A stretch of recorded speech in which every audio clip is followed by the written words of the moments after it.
Get ready for Gunnar Henderson, the electrifying graduate assistant receivers coach at UTRGV.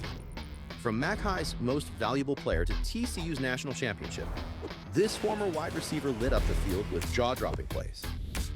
After a stint with the New Orleans Saints, he's back in the Valley, bringing pro-level grit and unstoppable energy to ignite the Vaqueros receivers. Buckle up. Gunnar is here to launch Division I football in the Valley in 2025.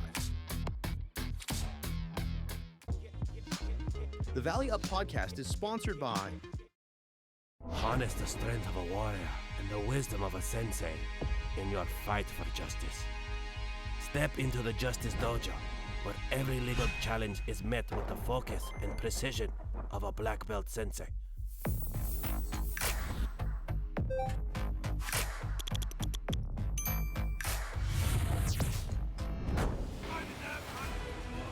Ready? Fight! Justice with honor. Contact Daniel Gonzalez today.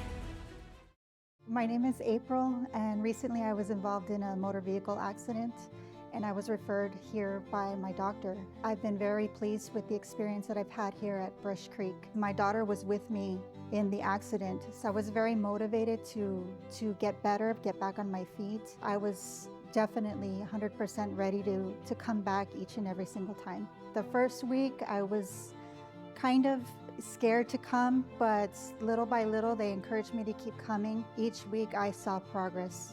If you have been hurt in a car accident, I would definitely recommend Brush Creek. Brush Creek alleviated my pain. They increased my mobility and brought me back to my everyday activities of daily living. At Brush Creek Injury and Accident, we specialize in helping you recover after an accident. Whether you've been injured in a car accident, a slip and fall, or any other injury, our expert team is here to provide the care you need. Because your recovery is our priority.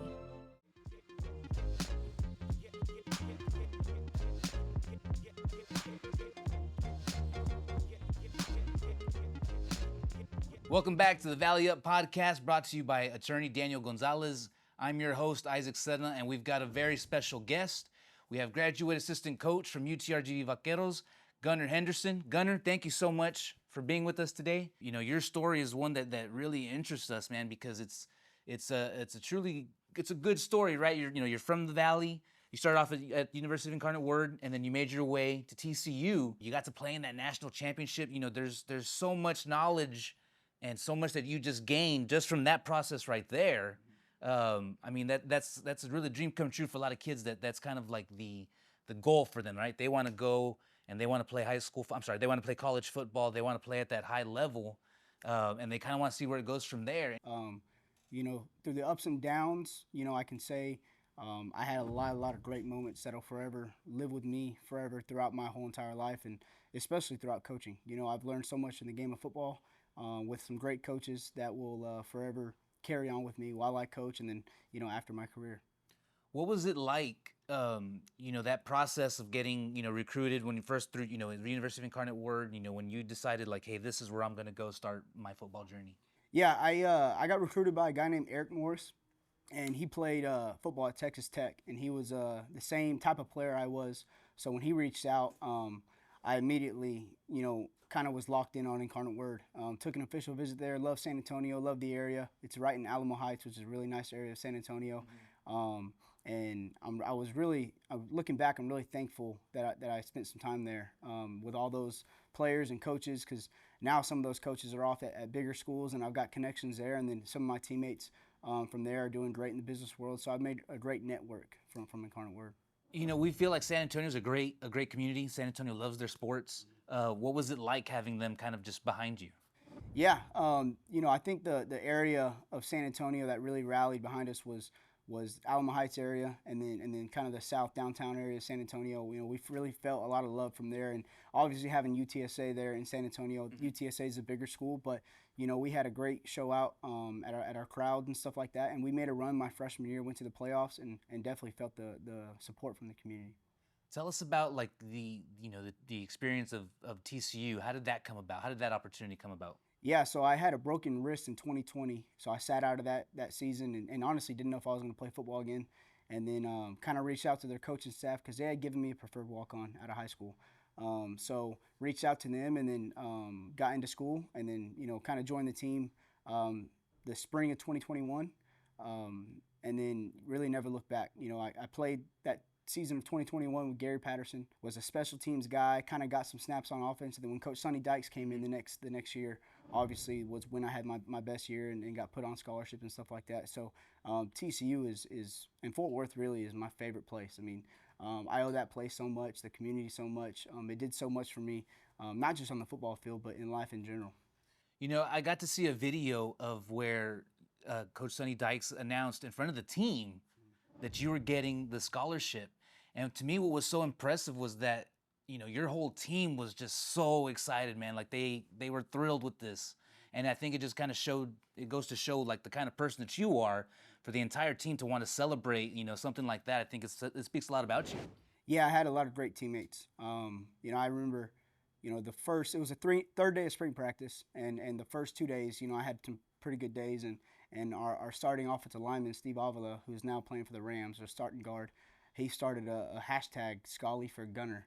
So, I don't know. I owe them, my teammates, so much. I built some great relationships with them and the coaches, and that team was special. We had a bond that was inseparable, and I owe a lot to my teammates and those coaches that were on that staff for the belief in me. But yeah, that was a great moment for me and my family. I think it was just a great year, not only for you, but I mean, just your team as a whole. You guys made it to the national championship. I mean, that takes dedication, that takes work, and it sounds like that was the mindset that you and the entire team had from early on in the year. Yeah, I can look back on the off season before that, and it was, we were on the field at 5:15 in the morning every day, and then in the afternoons everyone was coming back in the afternoon putting in work. We had went 5-7 the year before, and then ended up in the national championship a year later, which is kind of crazy. You don't really see that nowadays in college football, and that's because we had really the same players. Really what changed was our culture and our mindset and the belief that those coaches put into us that we could be something really, really good was something that I'll never forget, and hopefully I can do that one day to a team because they put a belief in us that we believe we could do anything.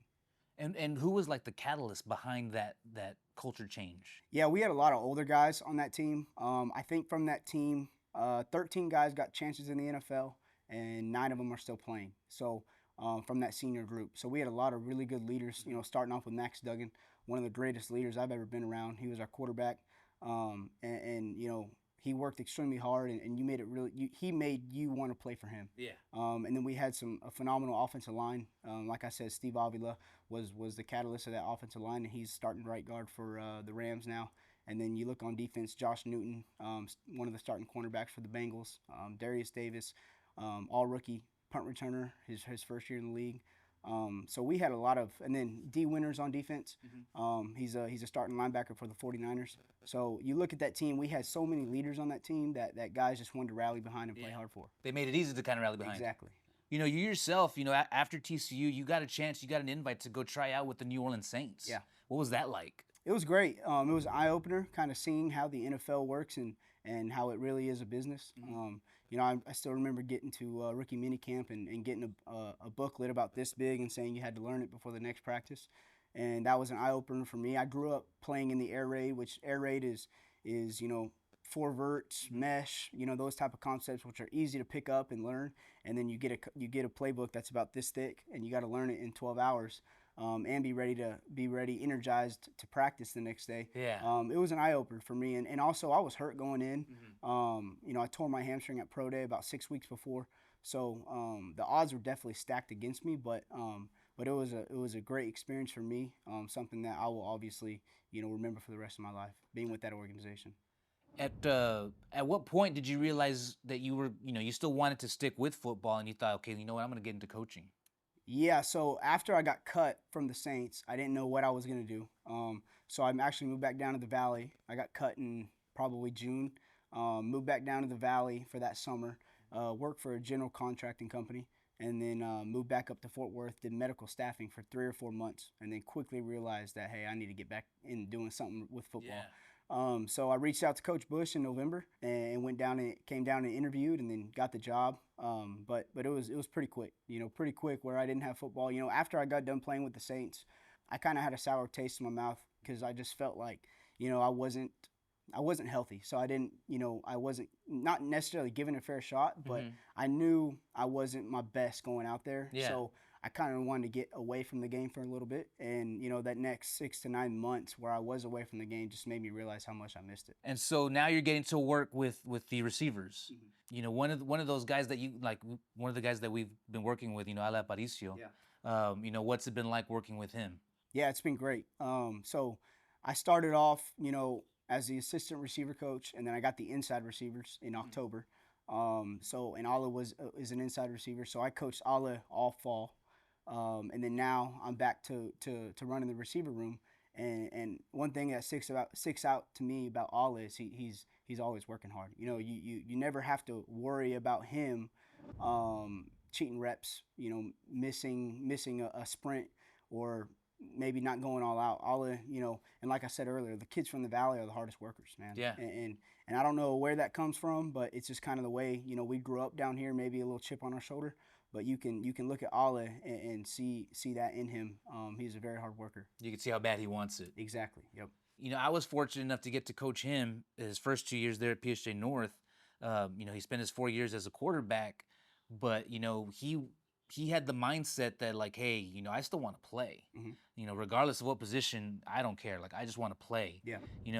I think that also speaks volumes for how much people like that, it shows how selfless they are in a way, but not only that, just how much passion they have for the game in general. Yeah, for sure. And you whenever you recruit a player, you'd like to envision him playing 3 different positions because then you can't miss. Okay. So Ale, we look to him as a quarterback. He can play defensive back and he can play receiver. So we're not going to miss taking a kid like that. That makes sense. Yeah, absolutely. So when you look at Ale Aparicio, came in as a quarterback, and then got moved over to the receiver room, and he was completely fine with it.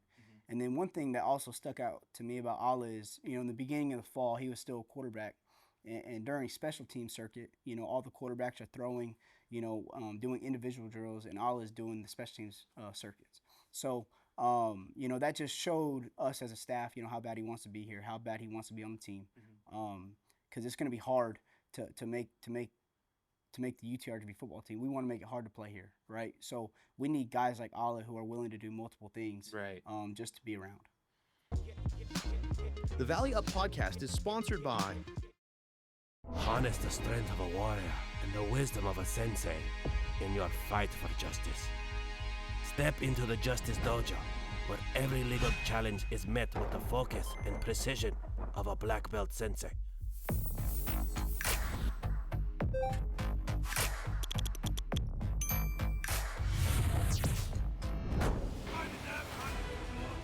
Ready? Fight! Justice with honor. Contact Daniel Gonzalez today. My name is April, and recently I was involved in a motor vehicle accident, and I was referred here by my doctor. I've been very pleased with the experience that I've had here at Brush Creek. My daughter was with me in the accident, so I was very motivated to get better, get back on my feet. I was definitely 100% ready to come back each and every single time. The first week I was kind of scared to come, but little by little they encouraged me to keep coming. Each week I saw progress. If you have been hurt in a car accident, I would definitely recommend Brush Creek. Brush Creek alleviated my pain. They increased my mobility and brought me back to my everyday activities of daily living. At Brush Creek Injury and Accident, we specialize in helping you recover after an accident. Whether you've been injured in a car accident, a slip and fall, or any other injury, our expert team is here to provide the care you need. Because your recovery is our priority.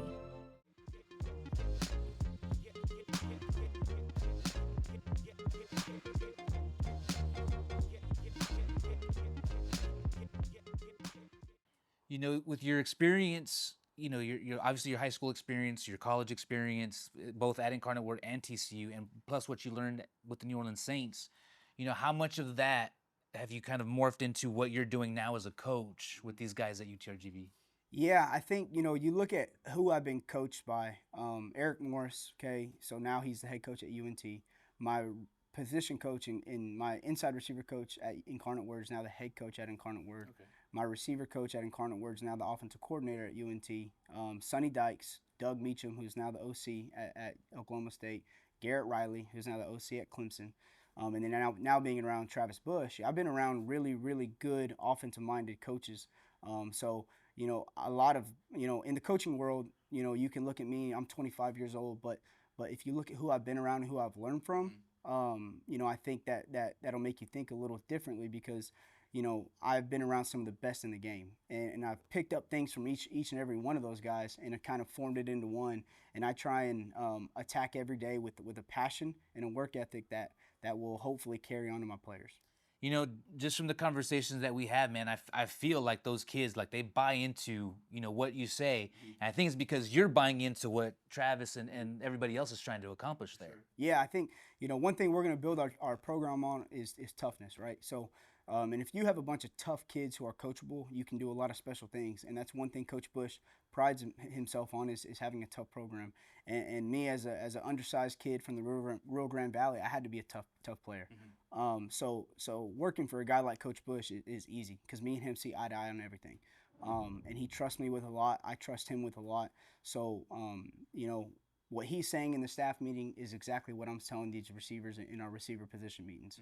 And they can see that I actually care about them deeper than football. And obviously when someone knows that you're in this thing to transform their life for a positive, they're going to work extremely hard for you. Kind of because you also want to maintain that trust, obviously with Travis and with these kids.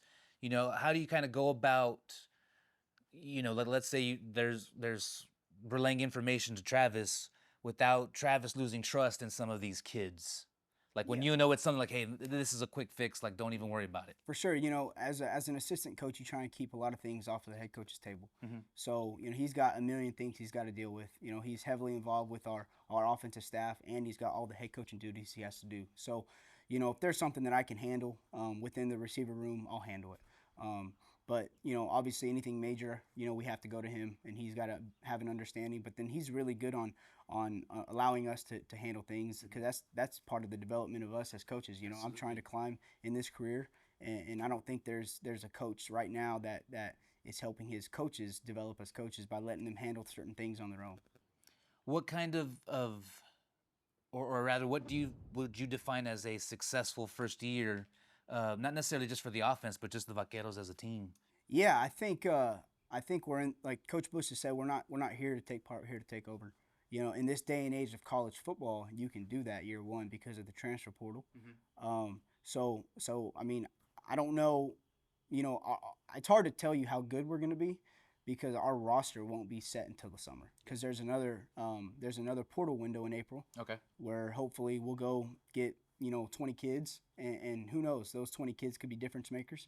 But I can tell you we've got a solid foundation right now with our young players and the guys that we brought in mid-year.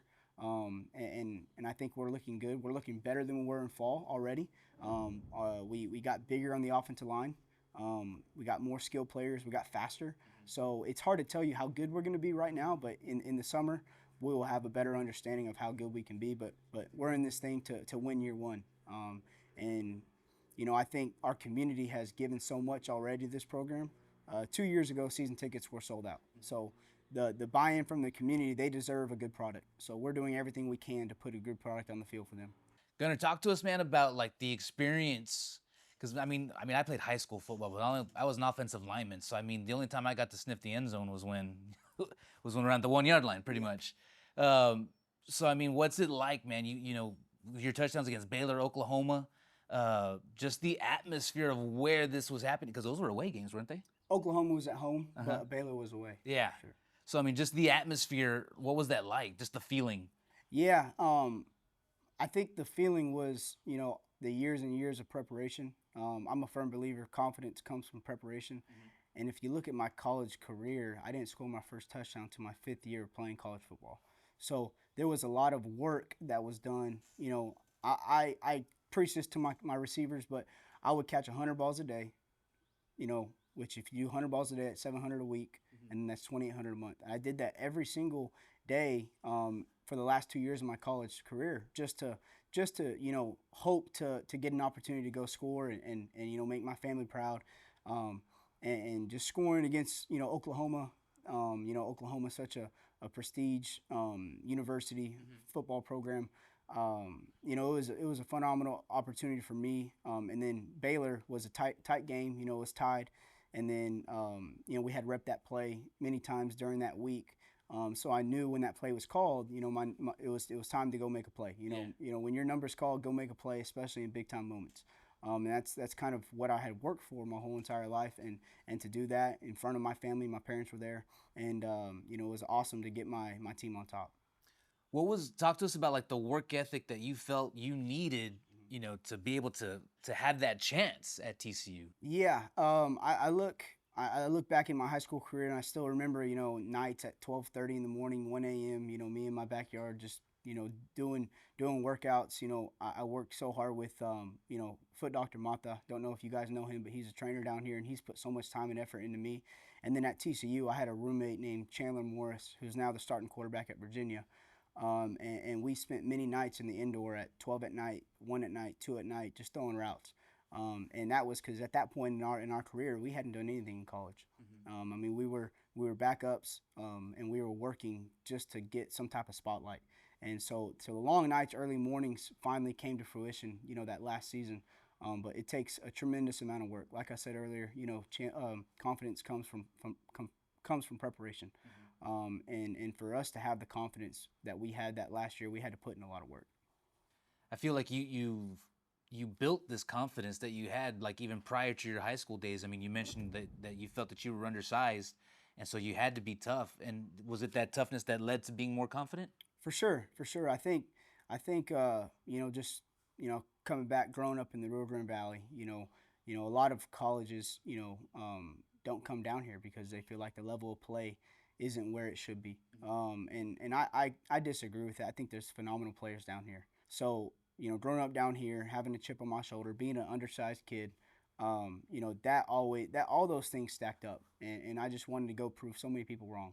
And not only prove people wrong, but also prove my family right. You know, my dad is, you know, my greatest role model, and he always believed in me. So, you know, he was a big motivation for me. I always wanted to go out and prove him right, you know, because he would always tell me, you know, how good I am, and when I was down and out, when I felt like, you know, stopping to play football, he was always the one that kept me going. So there was a motivation from him, you know, every single day, just wanting to prove him right. And then obviously prove the naysayers wrong. When you were still playing in the championship, that's when we had the 14, you know, so it was tough. It was tough to get in. Not necessarily the top 4 teams were always in there. Like there were battles that just to get in was tough. You know, nowadays, this year we're doing it with the 12 team. You know, do you like it? Do you not like it? You know, how do you feel about it? Yeah, you know, we in 2022 we lost to Kansas State in the Big 12 championship, and we were watching the selection committee the next day, you know, not knowing if we were going to get in, and thankfully we did. But I think this 12-team playoff bracket kind of makes it more even in a way, you know, especially for the group of 5 teams. You know, like you see Boise State getting in it this year. I think it's more of an even playing field. Now, it does make it harder on the players because the season gets longer, and then as a coaching staff, the portal window opens. So it makes, the calendar-wise, it makes it harder because you've got to do multiple things at once. You got to get ready to coach in a playoff game, and you got to go recruit. Because nowadays in college football, you're losing 30% of your team a year to the portal. So you've got to go replenish that team and hopefully get better while you're getting ready for a playoff game. So it makes it, you've just got to be able to balance out your time and really have good time management. I look back at 2022 when we made it to the playoffs. It was a 4-team playoff bracket, but TCU had a down year the next year, and a lot of that comes from, well, we were preparing for a national championship while the portal window was open. So it was hard for our coaches to prepare all out for that game and hit the portal like they should have. But you know, Coach Dykes, I think he is one of the best at getting ahead of things. And you look at the comeback that they had this year, winning 9 games, which before 2022, winning 9 games at TCU was a great year. So what he did was hire more people, more help, and had a full recruiting staff that was able to hit the portal hard even as the season got longer. So I think, you know, looking at those bigger schools, Ohio State, Michigan, Alabama, Georgia, they've got staffs of 75 to 100. So those staffs, they can do both things at once: be dominant on the field and be dominant in the portal. Which, if you're not dominant in the portal nowadays in college football, you're going to lose. You have to be. So you have to be. So I do think the 12-game playoff bracket was a good adjustment by the NCAA, but definitely there's got to be another buy-in from programs across the country to, bringing more people in, more help to be able to balance both at once. What was that national championship game like? I mean, you're running out of the tunnel. It's Georgia. It's the national championship. What is that? A kid from McAllen, Texas. Yeah, it was unbelievable. Warming up on the sideline, you see Floyd Mayweather, all these different rappers. I think Drake I don't know if Drake was there, but there was rumors he was there. So, just the atmosphere, pre-game, and then, the week before in LA, of all places, there was so much attraction there. And then, playing a team like Georgia with so many high-profile names, that just brought so much attraction. And then playing in SoFi Stadium, where the Rams play, was unbelievable. So it was a great opportunity for us as a program, and then obviously as just lifting the brand of TCU. I think after that season, the freshman class was bigger than any other freshman class that TCU's ever had from a student number. So obviously we kind of picked up TCU's brand to a national level. Mm-hmm. So playing in the national championship doesn't just do good for the program; it does good for the university. Obviously, the game didn't go as planned. We didn't play our best game. Georgia was a phenomenal team that year. I think all 11 starters on defense are playing in the NFL. And then they had Stetson Bennett at quarterback, who was an unbelievable quarterback. Ladd McConkey at receiver, playing for the Chargers now. And then Brock Bowers, the tight end, was probably arguably the best tight end in the league. So they had a stacked team. We were a good team too. We didn't play our best that night, and when you don't play your best against a team like Georgia, they take advantage of it. Your story was one of the reasons that this podcast kind of exists. We want stories like yours where kids are from the Valley and they get to play not only at that next level, but they're playing at Division I schools like TCU. They're getting a chance to play in national championship games. They're getting invites to try out for NFL teams. And it's one of those where it's your story and you did it the right way. You know what I mean? And it's one of those that, we're so grateful that you shared it with us. And I know that, through your coaching, you're doing it with the kids that you have right now. Mm-hmm. I think those kids are going to be in great hands, man. I think you're going to have a bright future as a coach. I mean, you're just the way you speak of the game, your knowledge of the game, it's great to hear, man. It's an awesome, and it's been a pleasure to sit here with you and kind of get to talk football with you. Yeah, thank you so much for having me. I really, really appreciate it. That's going to do it for us at the Valley Up podcast. Once again, I want to thank our special guest, Gunnar Henderson, for joining us. Gunnar, I hope you can come again and kind of share some more stories with us. Sure. But until then, we'll see you guys next time. The Valley Up podcast is sponsored by Harness the strength of a warrior and the wisdom of a sensei in your fight for justice. Step into the Justice Dojo, where every legal challenge is met with the focus and precision of a black belt sensei.